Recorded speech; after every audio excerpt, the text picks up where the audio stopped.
Hey, Jenna. Hey, Dom. What's going on? We're gonna talk about a couple of things today on the show. One topic we're gonna get into is how much the public really trusts the media. They don't. I tell you right now, they don't. They don't trust us. They Why think don't we're they trust us? Well, I don't know. I guess this article's going to tell us, but like, girl, what? If people knew the amount of work that goes into producing a segment that nobody watches. Oh, What I else? What know. else are we gonna As we talk both about? sigh. Oh, God. What else are we gonna talk We're about? also going to talk to my friend and former colleague, Yasmeen Khan. She is a professional podcaster, meaning she gets paid. And but she's been producing audio stories for years and years and years. And she's going to give us some tips and pointers and also explain how journalism works in the audio medium. So let's get started. Sounds good. Hi, I'm Jenna, And I'm Dom, and we're both award winning journalists. who've recently been laid off. Our industry is experiencing a seismic shift, and it's shed a lot of really good journalists. So where does that leave us? Well, we're definitely laid off. And we're looking for new jobs, looking for what's left of the industry, and what to do next. And we're looking at all of it. So if you're a fellow laid off journalist, a working journalist, or someone who admires the craft, we're looking to build community. Develop new skills, and try to figure out what just happened. Welcome to Laid Off and Looking.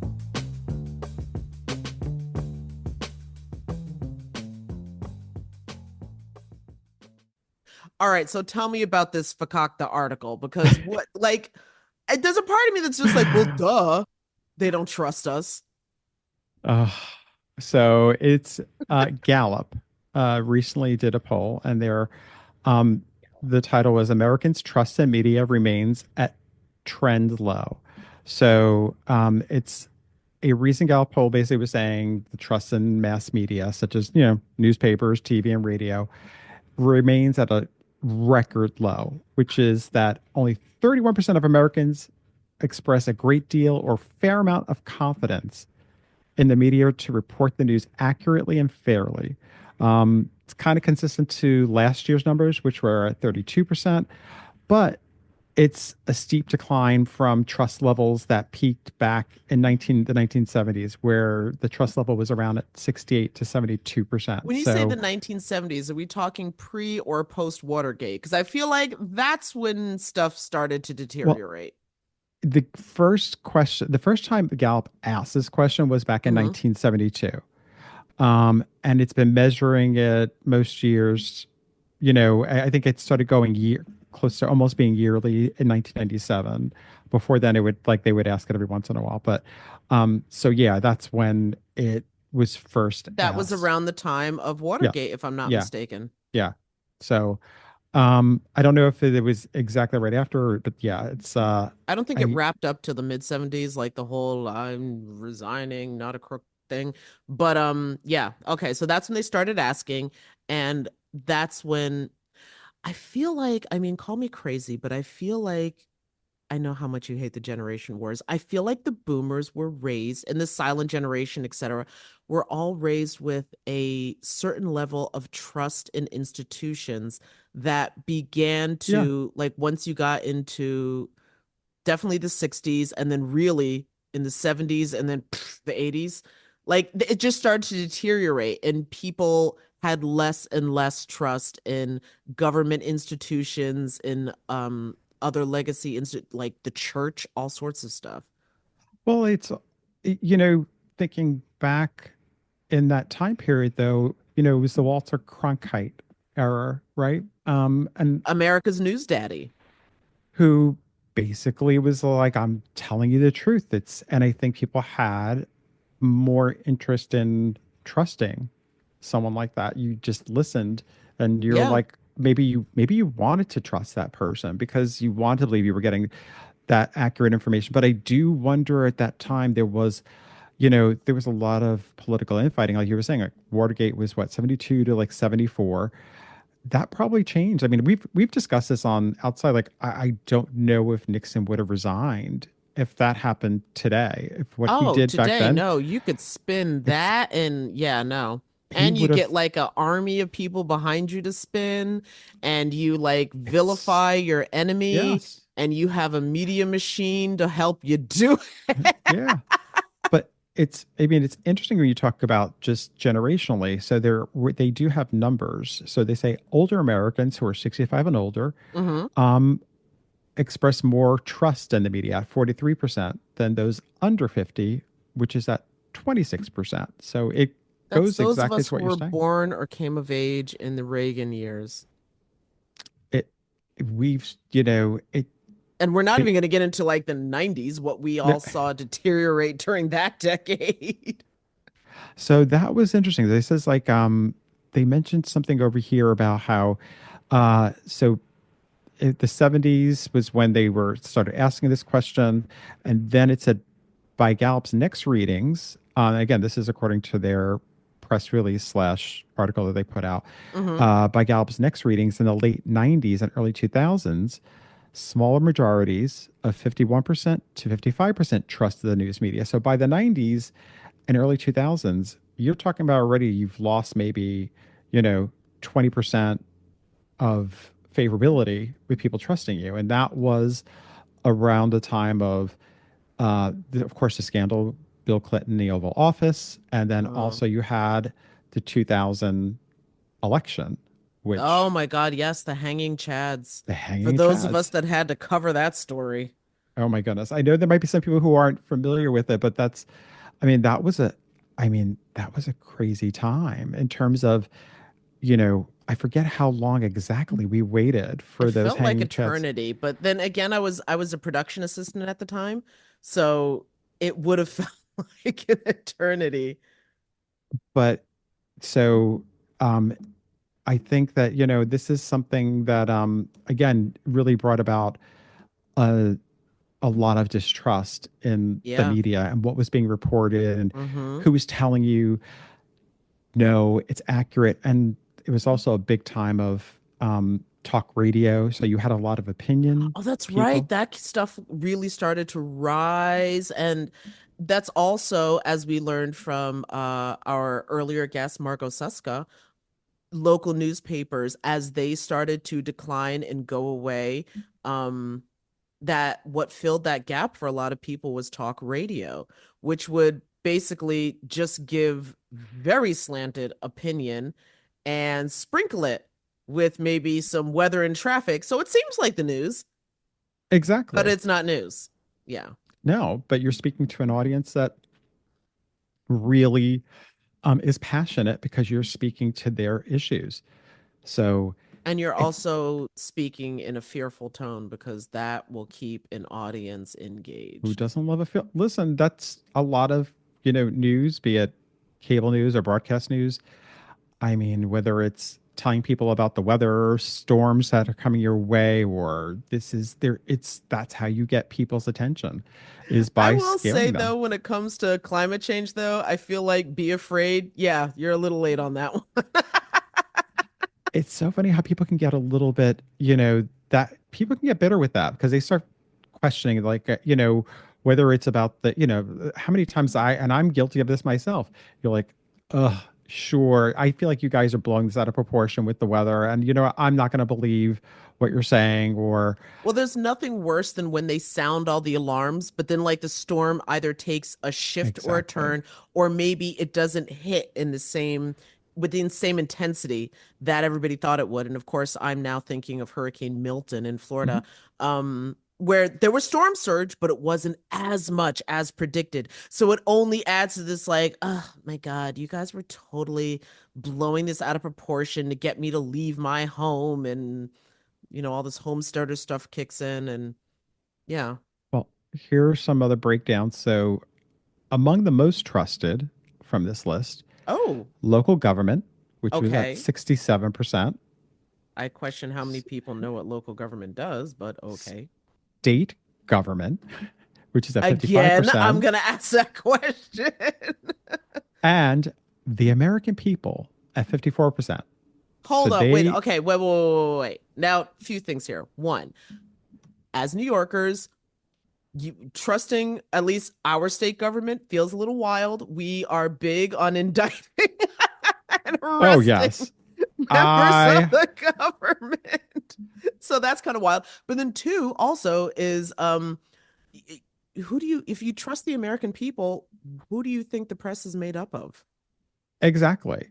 I think that, and over here, the American people as a whole, this is according to their question, as a whole, when it comes to making, they trust the American people as a whole when it comes to making judgments under our democratic system about the issues facing our country. Oh, I have questions about this. Yeah. um, and then among the least trusted, I have, of course, the media is the least trusted, and right above us, at Mhm. which we had 31%, and right above us is Congress that has 34%. So Also 34, made up of the American people. I mean, yes, don't get me wrong, largely the 1% of the American people, and that's a whole different discussion, but still, they're Americans too. Um, that's an interesting poll. I would it is. It love is. uh to have a chance to further unpack that, but we're Mhm. actually going to pivot and go to our conversation about audio storytelling with Yasmeen Khan. So it seems like everyone these days is starting or totally hosted their own podcast. In fact, I constantly see social media ads to start your own podcast today in just 3 easy steps. But what does it really mean to create a podcast? And what makes good, compelling audio storytelling or conversations? Now, Dom and I have a pretty vague idea of what that means by now, right, Dom? Yeah, a little. Yeah. Okay, all right. But we decided it would be helpful to consult an expert like Yasmeen Khan. Yasmeen has been a podcast writer, editor, and host for series like Childproof about how parents can navigate raising kids without losing themselves in the process. Here's a clip. I don't mean the stories and hugs and kisses part of bedtime. I mean the period after dinner, leading to bedtime, where the energy goes up. For heaven's sake, the butt smacker. Dino Show! This is when my two daughters, who are 7 and almost 4, get super silly. Sometimes there's playing between sisters, sometimes fighting. There's lots of flopping around. I mean, it's regular kid energy. I just have a hard time with it. And I'm not even managing the kids by myself. We will feel furious or wounded or whatever, and those are the strong negative feelings. But if we process those in the right way and give ourselves permission to hold a grudge, then what we end up with is we've processed all the negative emotion, and then the grudge becomes a sort of symbolic object that reminds you of what happened and what you learned from it and what you might need to bear in mind for the future. She's separating the grudge event from the feelings. So there's the incident that makes you feel a certain way, annoyed, wronged, betrayed. Then you let yourself recognize all those feelings and what caused them. Hey, something happened and it mattered. You work through it. We'll get to details on how. And then what you're left with in the end is a grudge that Sophie calls a good grudge. It's been cleaned of all its stains and smells and shined up as a little keepsake. Those were clips of Yasmeen's bedtime problem from the series Childproof, again, the podcast that she hosted, and also a clip from How to Hold a Grudge, an episode from the series More Than a Feeling. Both were produced by 10% Happier. Yasmeen has also been an editor on If Food Could Talk, a podcast from American Public Television, and a fill-in host for Slate's analysis podcast, What Next? It's quite the resume, and that doesn't even begin to scratch the surface. So welcome to our little podcast, Yasmeen. Hello. Thank you both for having me. Oh my God. This is like wonderful to have you on. Now, I should say that we do have history together. We've worked in newsrooms at different organizations before, but for your own sense, like, how did you even come to audio storytelling?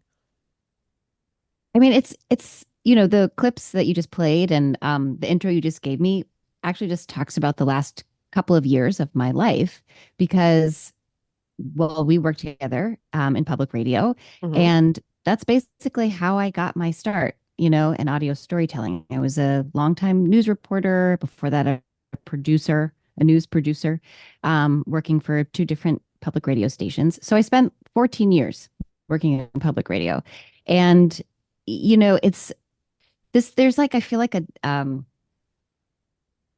something that people need to wrap their head around is the idea that even, producing short form news, feature stories, like all of that is audio storytelling also. It's giving people facts and information and telling people the news of the day. But I feel like, especially in the medium of audio, it really requires a storytelling component. Whether you're writing a 45-second newscast spot or doing a 4-minute feature or a series of 7-minute features or a 20-minute, episode of something.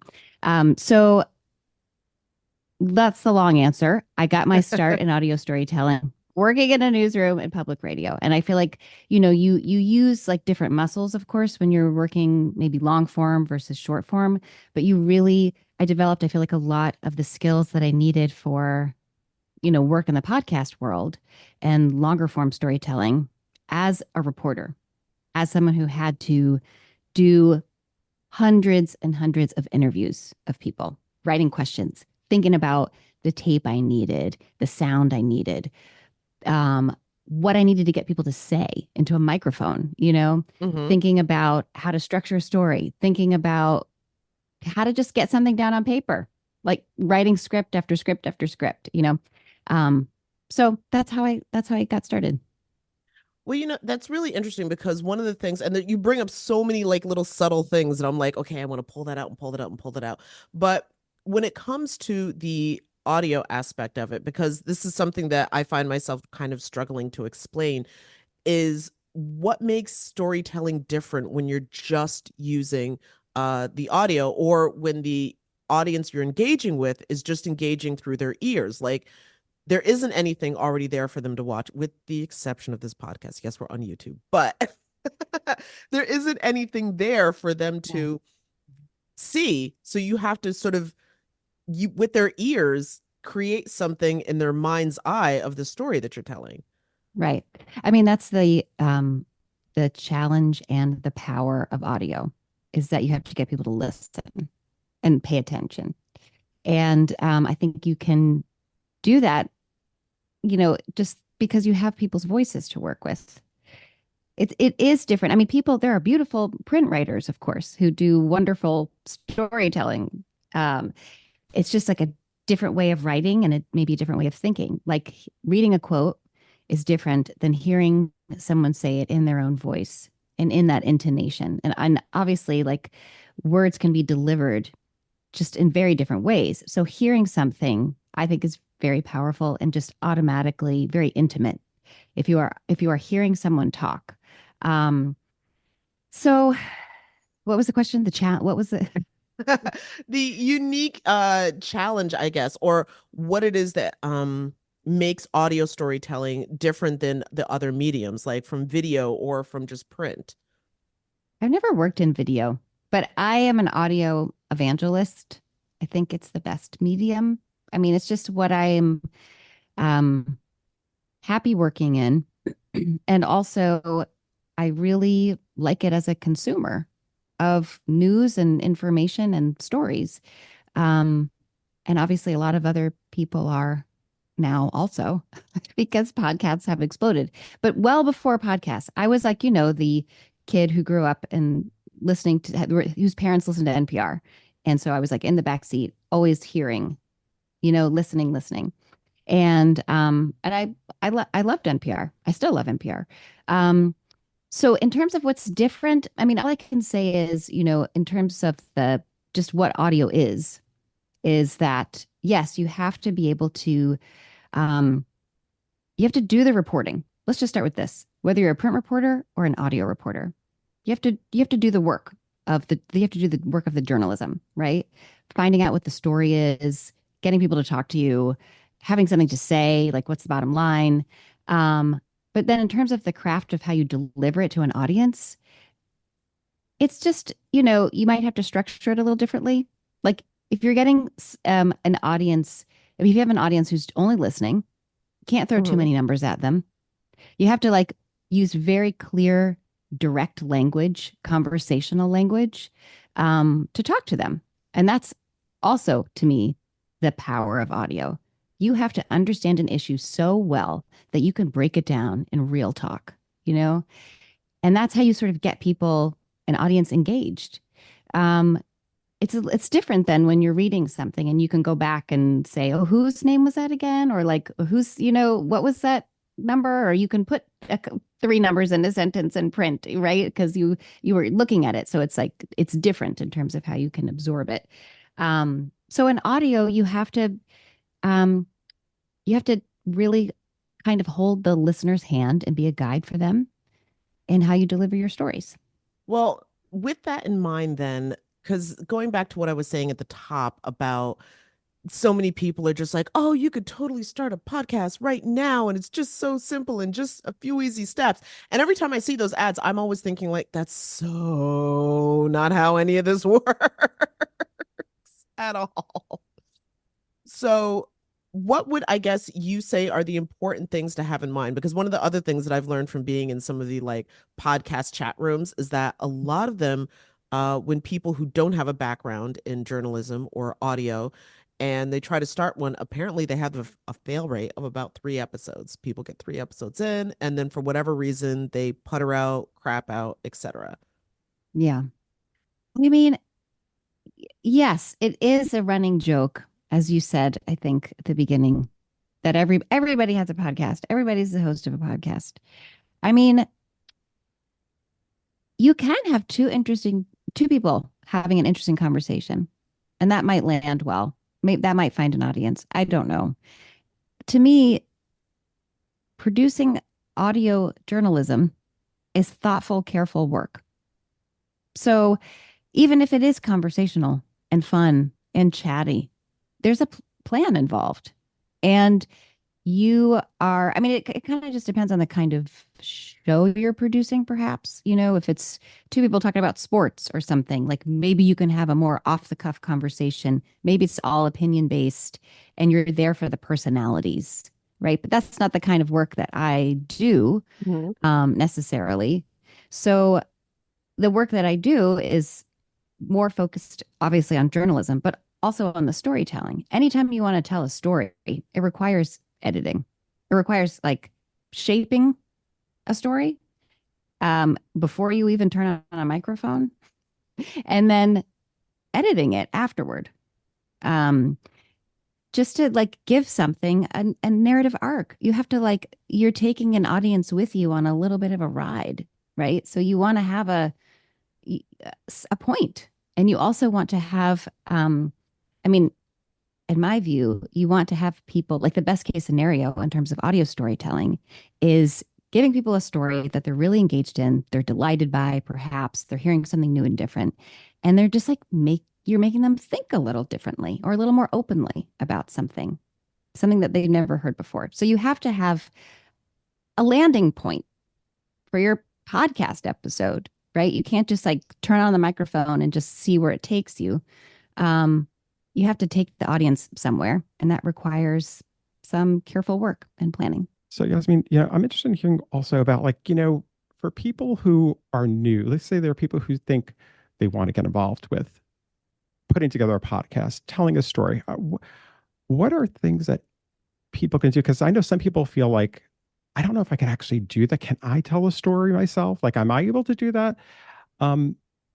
And just like oftentimes many people will say, like, what makes a good story too. So what would you tell people in terms of if you want to try this out, even whether it's for a business venture or for even a personal venture, what would you tell people to try and do the steps to take and sort of what makes a good story and also how they can sort of translate that story to audio?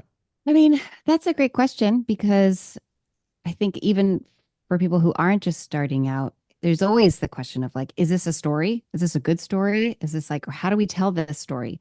I mean, for someone who's wanting to try this out, say, I would say the first thing to think about, in my view, is authenticity. So you want to tell a story, say it's a personal story, right? you want to interview an elder relative about family history or something like that, or just maybe you have your own personal story to tell about identity or something like that. I think what people will be able to hear is if a story is inauthentic to you. So I think that you want to just, I would promote first some earnest introspection about like why you want to tell the story you want to tell, why it's important to you, and why it like keeps buzzing in your head a little bit, even if you're not sure that there's a whole story there yet. Like, what is it that makes you want to like explore this topic? Or, maybe it's just like a community issue. The bodega on your corner is new owners, and there's, I don't know, neighborhood tension around it or something. Right? Like, just like think about why the story is interesting to you so you can like tease out maybe what there is to say. The other thing is, it's always good to have a story. Like audio stories like movement and action. Like you don't want to just describe something. You want to be able to go out and conduct interviews or just like go get tape of something happening. So it's always, I think, a story where you're following someone doing something is always a good story, right? Because like somebody is trying to accomplish something, and then you can decide if like somebody gets there at the end. And then like if you take a story like I don't know, can like going to get a new passport, right? This is very boring. This is not necessarily a story, but like you can follow somebody going through the steps of like doing it. Like, where are you going? Why do you need this passport? Like filling out the paperwork, or like it's really late. You need the passport in 1 week, like going to the federal building, and like doing it in person, and then like getting it in the end, right? There's an outcome. But then the last thing, it's not it's maybe the first thing you should think about, but like in like sort of at the end of the story or along the way, like the story should have some meaning. Like it's not just that like this is what happened. The story is about my getting a passport.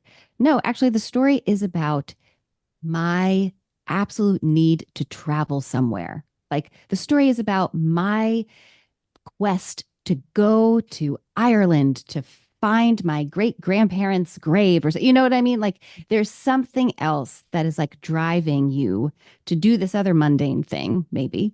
And I think like there has to be a really sort of central human element involved.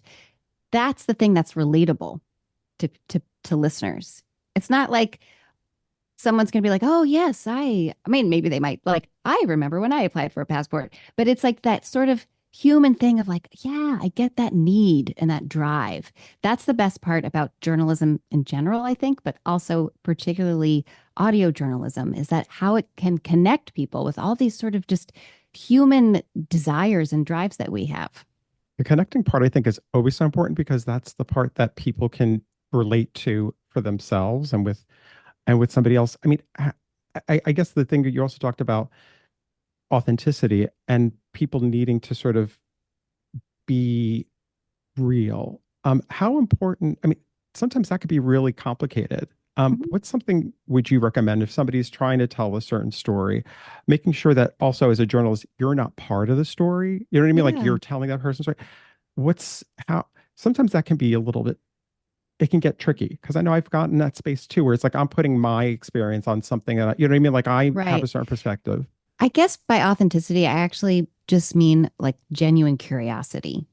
And sometimes that might mean like you are part of the story, say if it is a personal story. But if it's a piece of journalism, and you are going sort of as an outsider to a community or just like following an issue or something in politics or whatever, I think that listeners will be able to hear, I think, if there is like a real genuine curiosity that's driving the questions.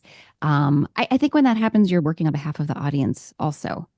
Um, I think also listeners will be able to hear if that's absent.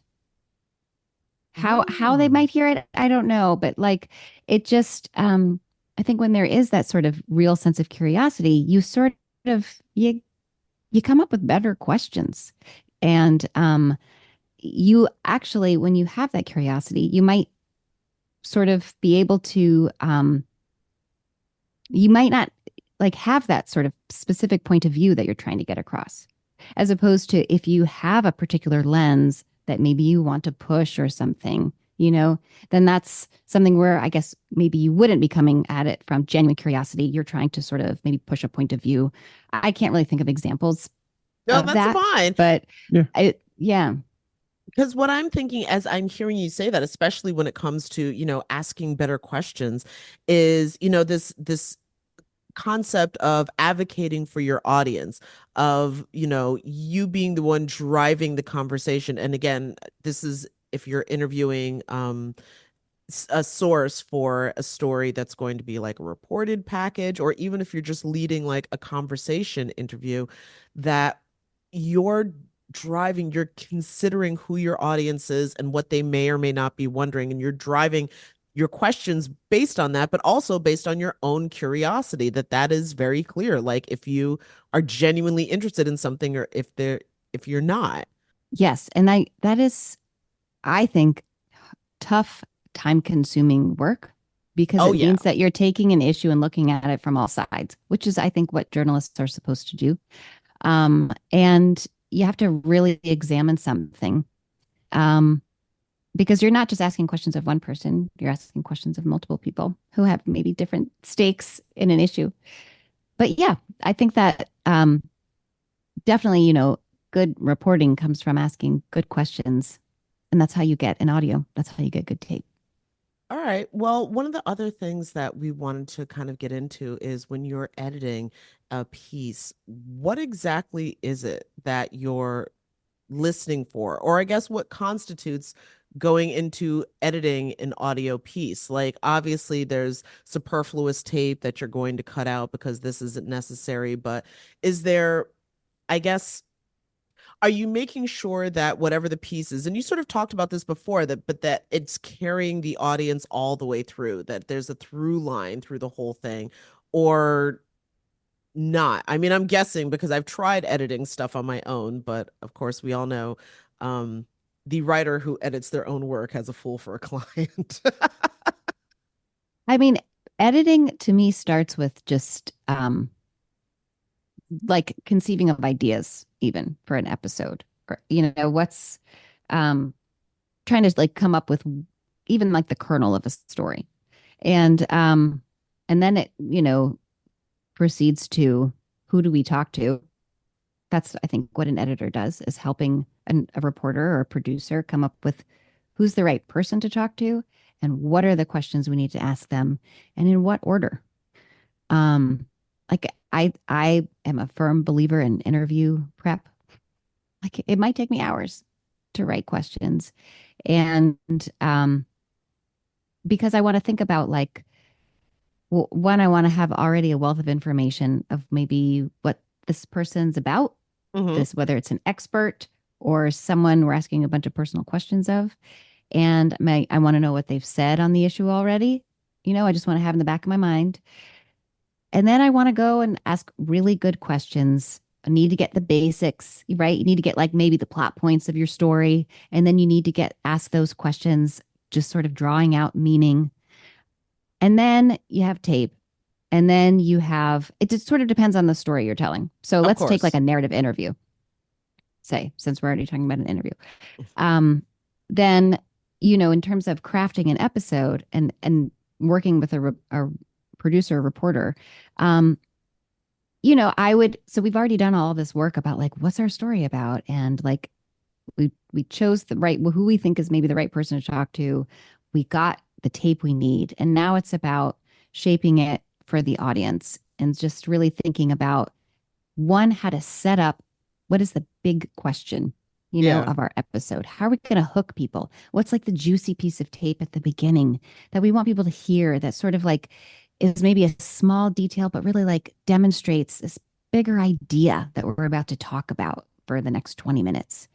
And then we can go into like just the rest of our interview, which might be some like nice table setting, getting to know the person we're interviewing, you know, whatever we need to hear from that person to Mhm. sort of set us up for sort of the rest of the arc of the story.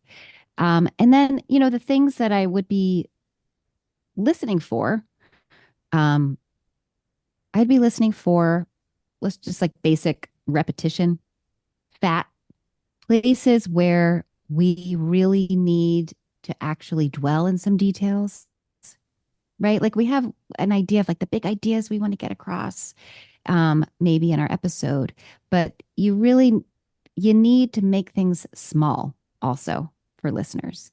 Like people need like anecdotes and details to sort of like to hear, to really like kind of sink their claws into, right? Like those are the details of like life and story. And like that's how you kind of get people following along with you.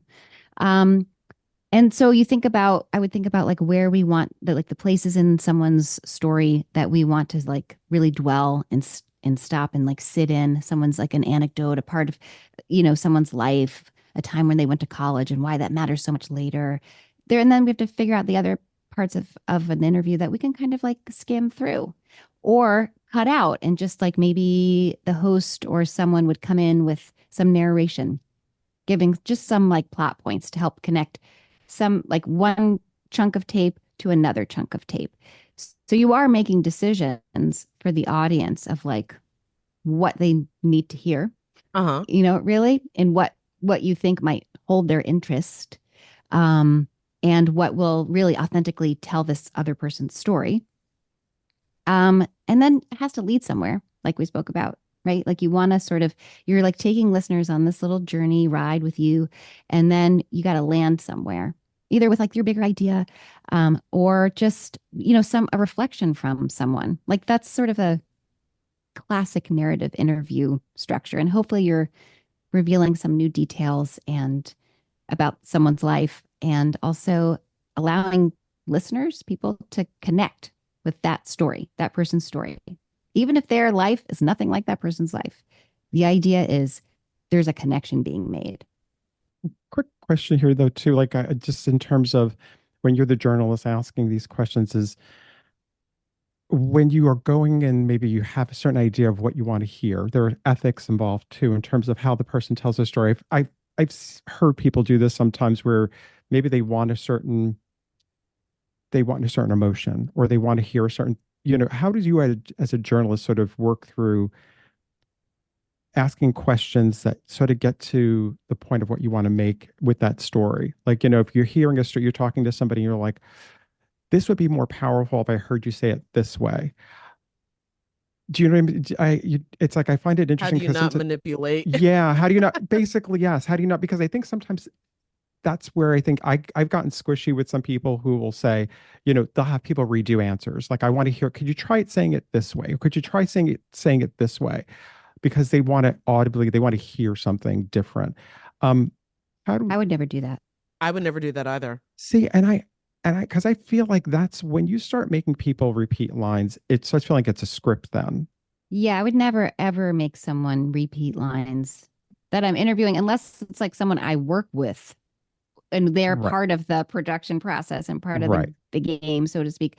I mean, Like tracking the you script or can you something. can ask the question a different way. I Right. mean, the same question essentially. Or so a trick for okay, just like in practical terms.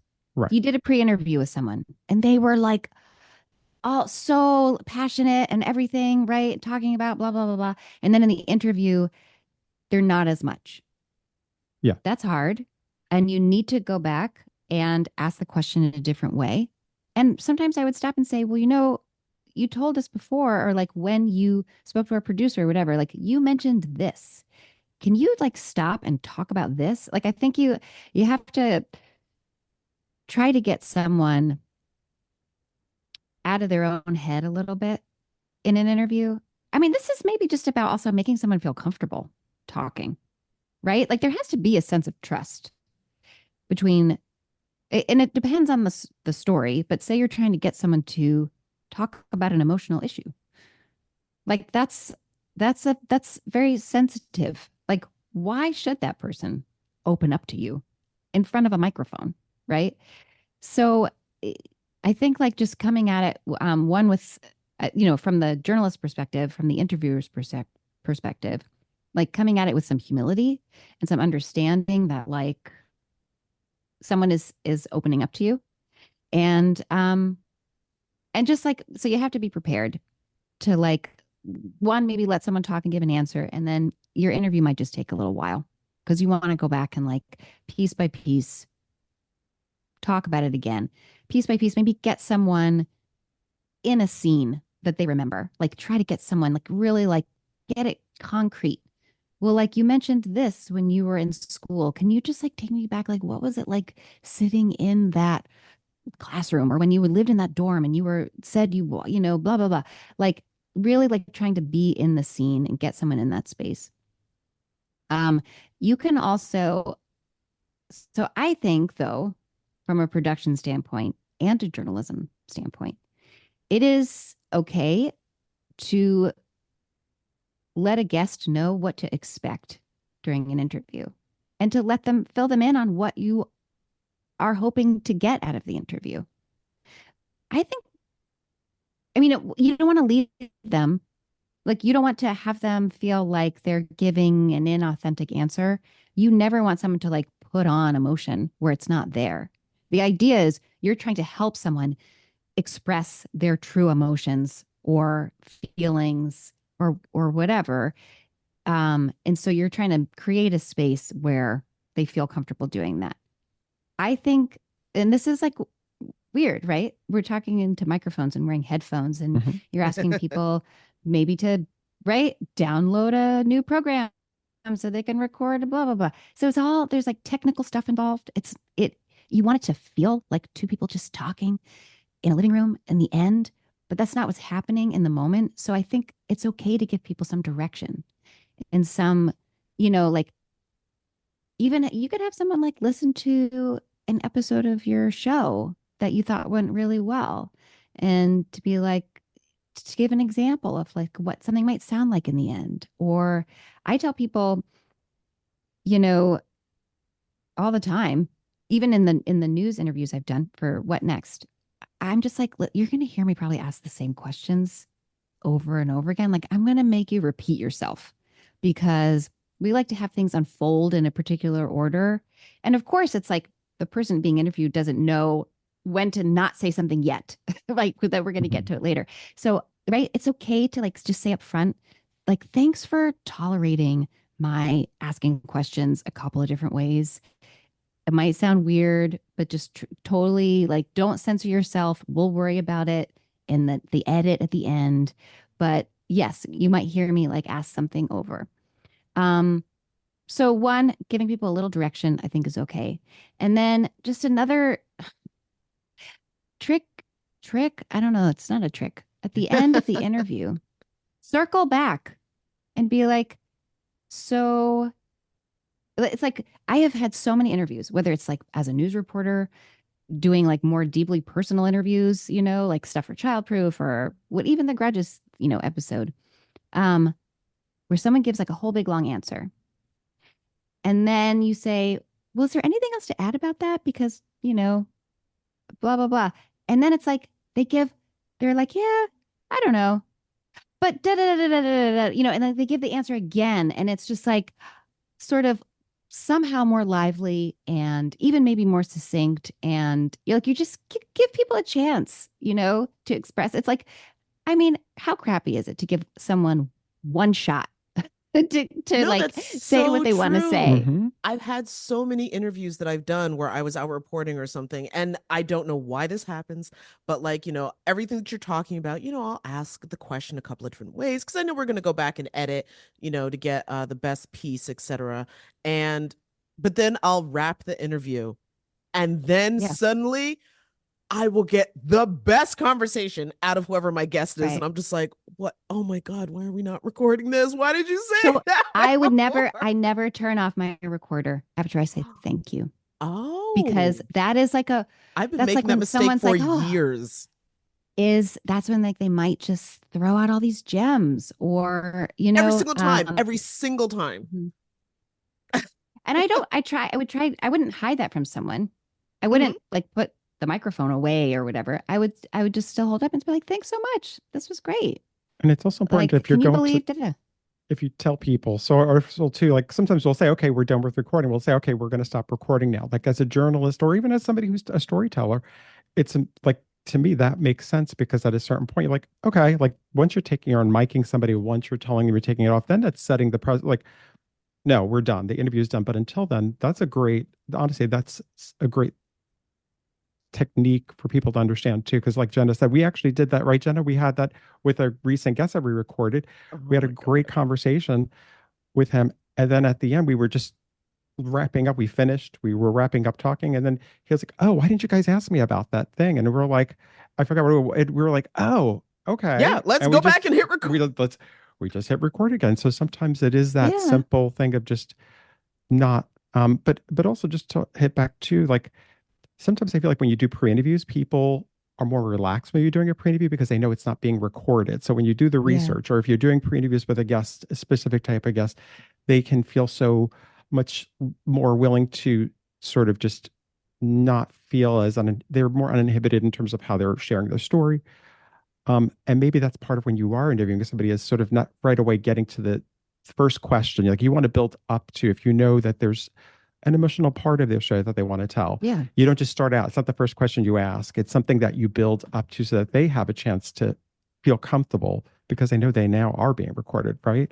Yeah, of course. I mean, also, I mean, especially when you are asking someone knowingly to share a difficult part of their past. Certainly also trauma and things like that. I mean, that's a sort of whole other conversation maybe about how to interview people who have suffered trauma and who are maybe going to speak about it publicly is how to do that in a sensitive way where you're not having someone relive something needlessly.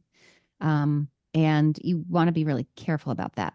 But say you are having someone talk about just a sensitive subject that is not traumatic. A mistake. I'll just use myself as an example, like the putting my kids to bed episode, my Yasmeen's bedtime problem, right? Where the whole episode is about basically how not to lose your cool with your kids. Mhm. And right, bedtime was like a time of day where I would just kind of unravel myself as my kids were unraveling. This was, by the way, back when I was working in a newsroom.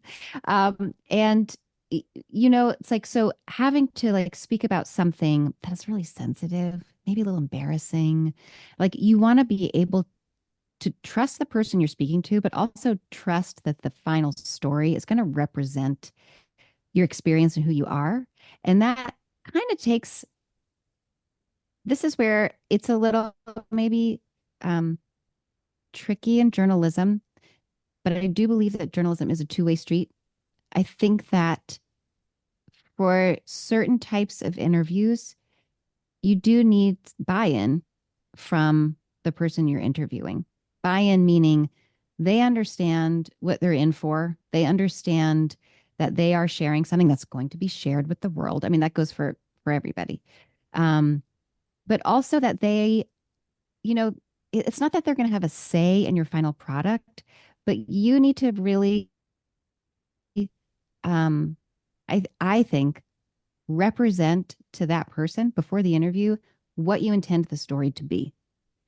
Because I think, it might, you need that type of buy-in from someone you're interviewing about a sensitive subject so that they feel open and so that they feel like they understand where you're going with things.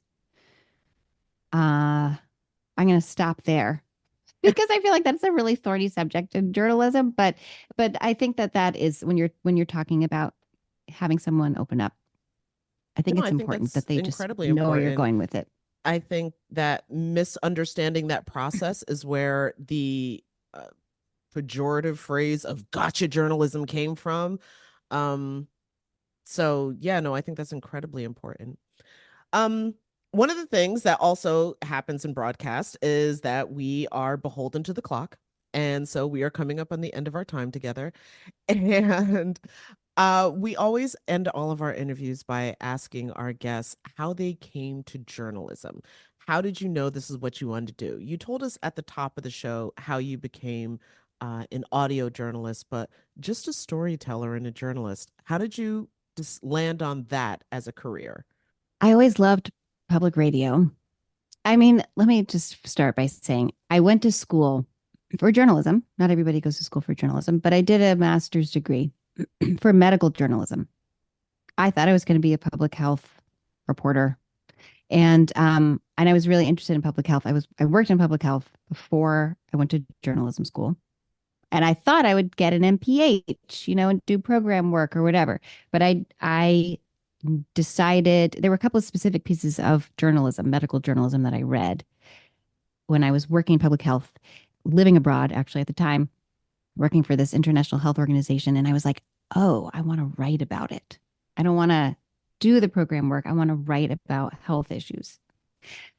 But remember, I was the kid also who grew up, listening to NPR in the back seat. And I always loved public radio. So when I was in grad school, I got a medical journalism reporting fellowship at North Carolina Public Radio, where I got my start. And then I loved working in public radio so much. I just applied for the first job that opened. And I've just been doing sort of radio journalism ever since. I'm still that kind of, I think in that way. I'm like a sort of social science thinker, you know? I'm not the news reporter that's like, I wasn't the person getting scoops and like, I wasn't like following politics and power. I was like reporting on systems and how they like bump up against each other. And I loved, going in the weeds on like big policy issues that just did not make sense to the public at all. So I guess that's like how I came to it in the end. The other thing I'll just say is that the seed for that was always there, maybe, and I wasn't acknowledging it because I really loved Charles Kuralt as a kid. I wanted to, like when I was probably like in the sixth grade, maybe I wanted to like co-host CBS Sunday Morning with him. And I got to meet him once a little later.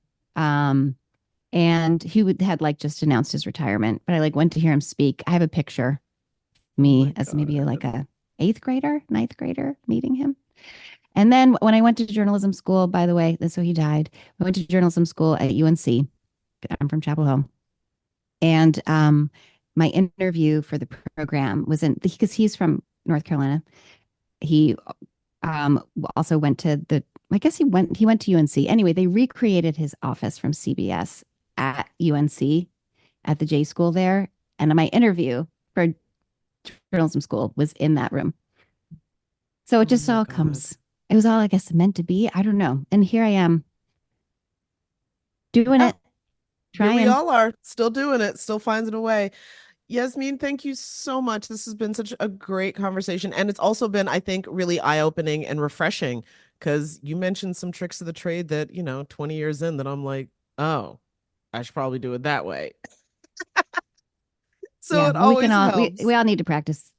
Yeah, exactly. So thank you so much for joining us. Thank you. Laid Off and Looking is an independent podcast conceived of and created by Jenna Flanagan and Dominic Camia. Music provided by Jay Cowett, research by Lori Ruthenberger. Reach out to us anytime at laidofandlookingpod@gmail.com. New episodes drop every Friday at noon.